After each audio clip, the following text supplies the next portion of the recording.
Okay, thank you for your patience during that interruption. Batman is repaired as best he can be, and so we're in much better shape. What I want to talk now about is these feelings of alienation or estrangement, these feelings of being alienated or estranged, and these feelings that one finds oneself as an alien or a stranger. So what they all boil down to, guys, is a feeling of separateness. A feeling of separateness, a feeling of not belonging, okay?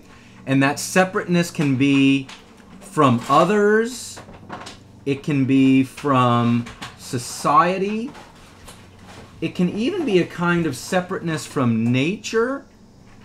And as we'll see in Kafka, I think one of the most extraordinary things he develops is a sense of alienation from your own self, your own identity, and who you think you are and who you try to be. We might even see traces of that in Dostoevsky. Okay, so along with this sense of separateness and not belonging, it's also a feeling of not understanding others. Not understanding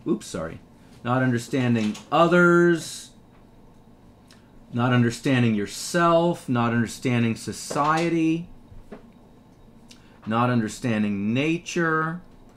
And also, in addition to not understanding, it's a feeling of not being understood. Okay? All right. So that's where we start with the one major element in existentialism, okay? So I'm gonna go back up here to the top and number that as number 1. All right? Now down here, I'm gonna start a new numbering, and this will be number 2. And number 2 here is the feeling of absurdity, okay? This idea of an absurd universe. Now let's explain what we mean by that. One of the things we mean by that is it's a world that doesn't make sense to us.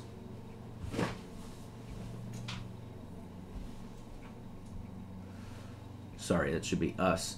World that doesn't make sense to us. A world that doesn't yield to reason.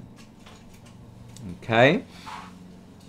It's also a world that lacks a clear meaning, right? We don't really grasp or understand the meaning of the world around us, how it's organized, how it's structured, what it means. Okay? All right. Now, as a component of this absurdity of the universe, the existentialists usually fall back on this idea of the futility of action, right? That our actions are ultimately meaningless. They don't change the nature of the absurd universe. They don't alter it. And they ultimately have no real impact, okay? So this is kind of that idea that, like, we live, we act, we die, but we make no real difference in the world around us as we live and act and die. Okay? Now, in addition to this feeling of futility, sorry, my 6-year-old whimpered there a little bit. I think these rather dark and heavy existential themes are really not appropriate for kindergartners. Julia, what does Mom always tell you about Moby Dick? Don't read the book. Because it's inappropriate. It is inappropriate for a 6-year-old. Moby Dick is inappropriate. My daughter has learned quite a bit here.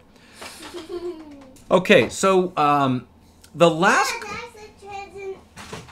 Quiet, please, Joseph.